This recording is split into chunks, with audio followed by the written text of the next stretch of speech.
Finding the courage to face your fears. After surveying over 4,000 adults, a team of researchers and psychologists found that the type of fear that holds us back in life manifests itself in 7 different ways.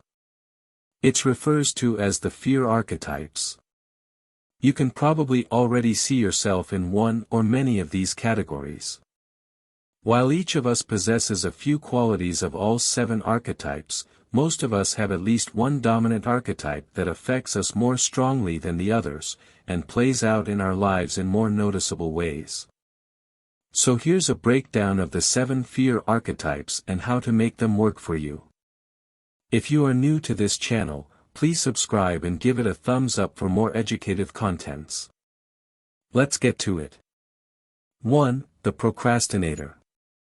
The procrastinators often obsess over the end product or outcome of whatever they're doing and insist on it being perfect. Because of this, they tend to spend too much time planning and researching instead of simply diving in. They hold themselves back from even getting started in the first place. For procrastinators, it's important to push past that fear of starting. Getting started may feel like a big hill to climb, but you cannot edit or revise something that does not exist.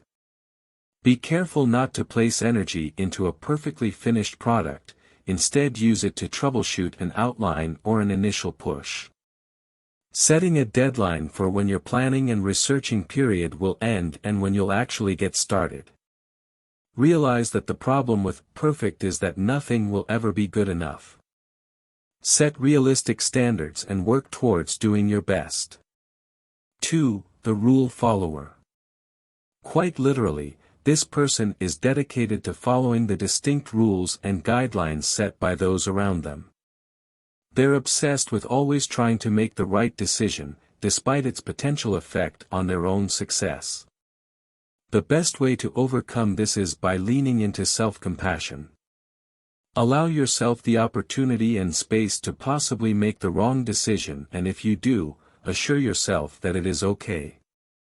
You're human, and it's important to define your own set of guiding principles instead of always leaning on others or outside factors. 3. The people pleaser.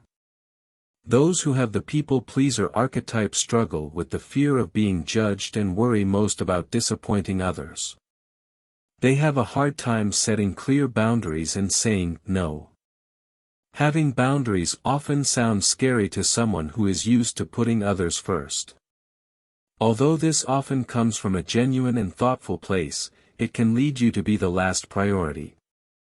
You can't pour from an empty cup, meaning that when you're in tune with your own wants and desires, you become a better friend, partner, and family member.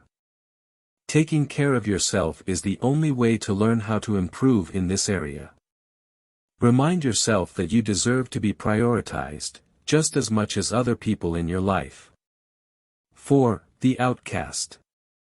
Those with the outcast archetype may appear to be fearless on the outside, but on the inside their biggest fear is rejection. Therefore, they often try to reject others first to avoid being hurt. Outcast, take the time to ask yourself if you are focusing on the worst-case scenario and what some other alternatives may be. Oftentimes if you only think about how poor the outcome is, you overlook the benefits of a situation. Giving others a chance can possibly unearth some unexpected results too. Look for evidence that you can trust others and know that if things don't go well you are already experienced at ending a situation. 5. The self-doubter. This archetype is dominated by the fear of not being good enough. Those who self-doubt tend to feel insecure about their capabilities. They can sometimes find it difficult to put themselves out there or on the flip side, judge others to mask their own fears. Those who self-doubt are often the hardest workers. They put forth a lot of effort to overcome their fear of not being good enough. A good way to overcome self-doubt is to step outside of your comfort zone every once in a while and take note of the outcome. When you practice being proactive about your life, you'll be surprised to see just how much you are capable of. 6. The excuse maker.